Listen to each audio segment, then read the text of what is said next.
In today's video, I'm going to teach you how to add HTML to Squarespace. By the end, you'll know exactly where to go in your site, how to place a code block, and how to paste your HTML so it displays exactly where you want it. Start by opening your web browser and searching for Squarespace. Head to the official Squarespace website and click Login. Sign in with your account credentials to access your dashboard. If you manage multiple sites, choose the website you want to edit from your list. Once you've selected it, go to the site overview and choose the option to go to the website so you can work directly on the live layout and pages. From the main sidebar, click Website to open your site's pages and content. Next, enter the page editor by clicking Edit.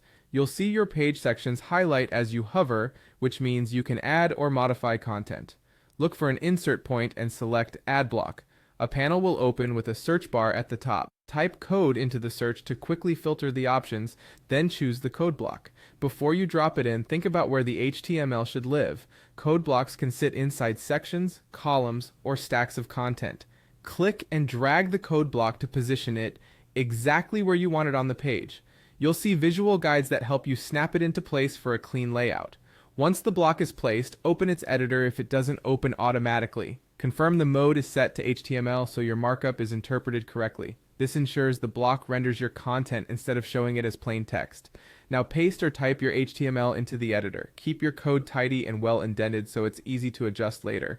If your snippet includes styles, inline CSS usually works fine.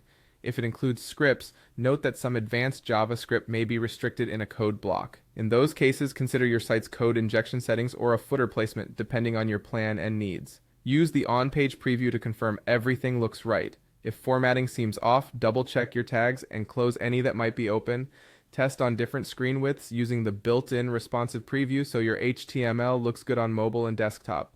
When you're happy, finalize your edits and save your changes so they go live. That's it. You searched for Squarespace, logged in, selected your site, opened the editor, added a code block, set it to HTML, and pasted your code exactly where you wanted it. Thanks for watching and happy building.